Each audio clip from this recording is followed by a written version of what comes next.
Europe Midi. Il est 12h53. Maxime Switek. L'Europe à la une. Bonjour Dany Cohn-Bendit.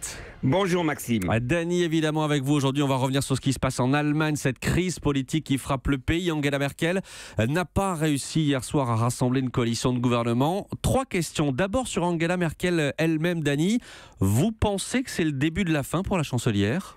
Enfin, c'est un peu une vérité de la palisse parce que de toute façon, c'était son dernier mandat. Enfin, elle espérait être encore 4 ans chancelière et puis c'était fini.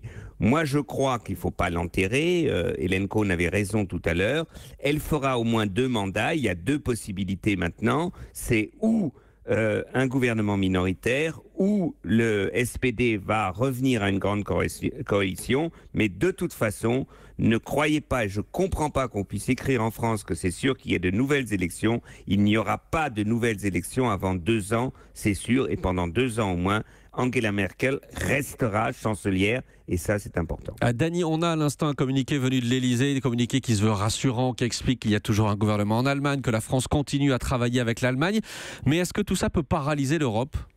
Oui, s'il n'y a pas de gouvernement, même parce que, en fait, aujourd'hui, le gouvernement a les mains liées.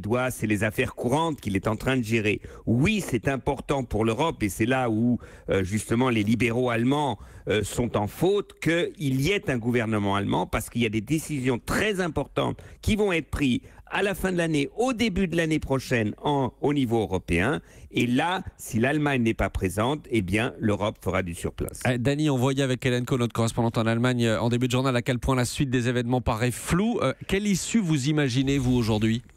Il y a 2 issues. Le président de la République, Walter Steinmeier, qui est un social-démocrate, essaye de pousser son parti à revenir sur la décision de ne pas participer à une grande coalition. Ce n'est pas gagné d'avance, pas du tout.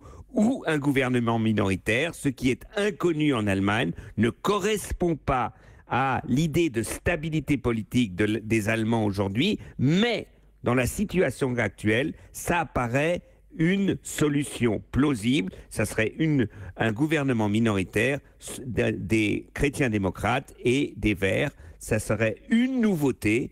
Et je crois que Angela Merkel, si elle est poussée à aller jusqu'au bout, eh bien, choisira cette solution. Et on va suivre bien évidemment tout ça avec vous cette semaine. Merci Dany et à demain.